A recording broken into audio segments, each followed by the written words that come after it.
Okay, welcome back to Chapter 2, where we continue wandering down the path of atomic theory, looking at protons and neutrons.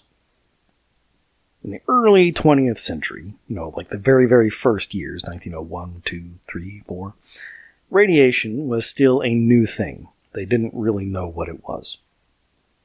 They knew that some materials would emit very high energy particles and light. And some of those particles were the same size as atoms.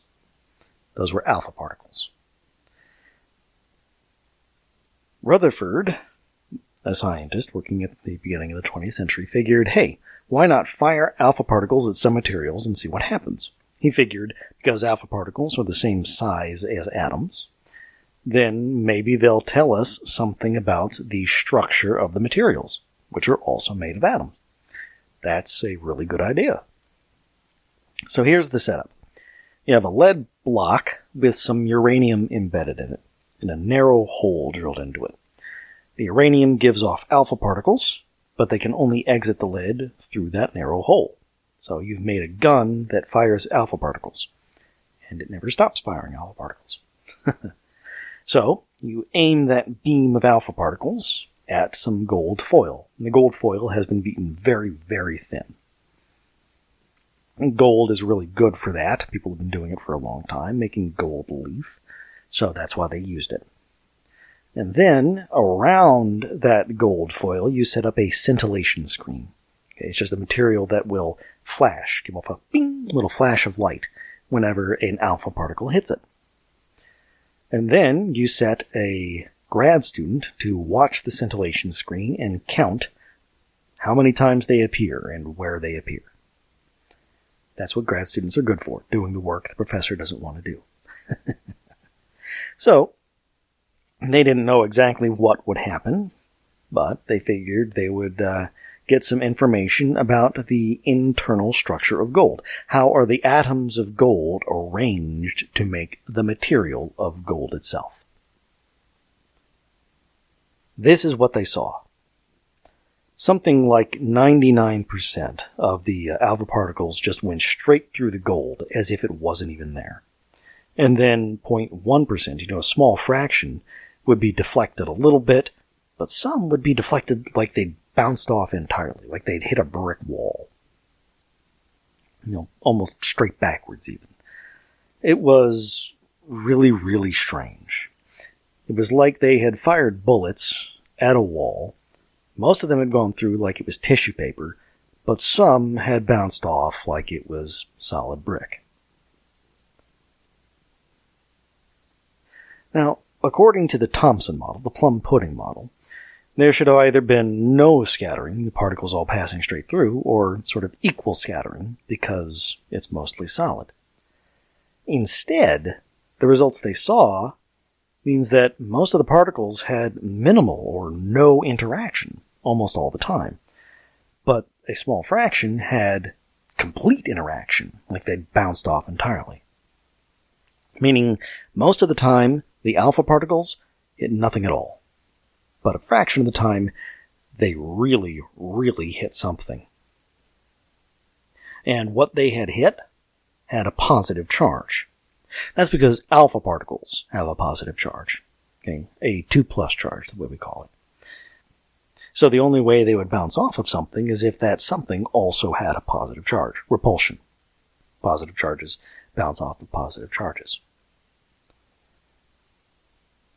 So that's where we get the Rutherford model. We're getting closer to the modern model of the atom, where most of the volume of the atom is almost completely empty. And in the middle of the atom, you get a very, very small, but very, very dense nucleus with all of the positive charge of the atom. Because the nucleus has all the positive charge, the empty volume has to have all the electrons, the negatively charged particles. And if all the positive charge is in the nucleus, then there must be some sort of particle with a positive charge.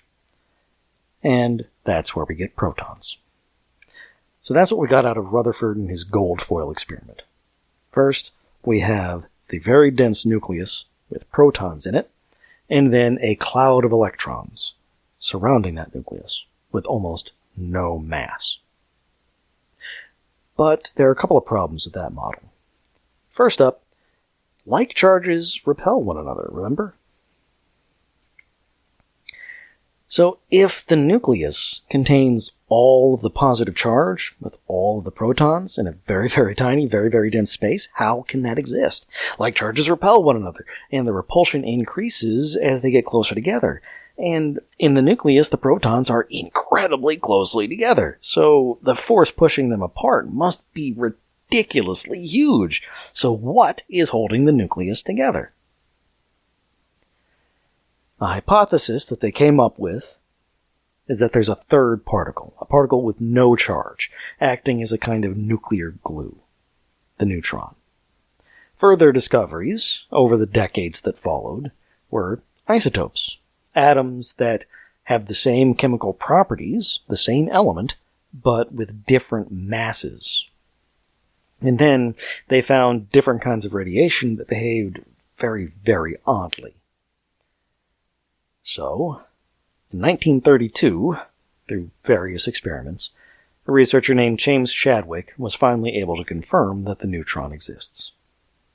It's a good thing it took about 20 or 30 years from Rutherford to Chadwick, because if the neutron had been discovered earlier, it wouldn't have been discovered by somebody named Chadwick. It would have been discovered by somebody named Ulf or Wolf. That is to say, it would have been discovered in Germany, because Germany was the center of chemistry and physics for a very long time there in the late 19th, early 20th century, which means Hitler would have had the bomb. That would have been bad. In any event, this is where we were, there in the early 20th century.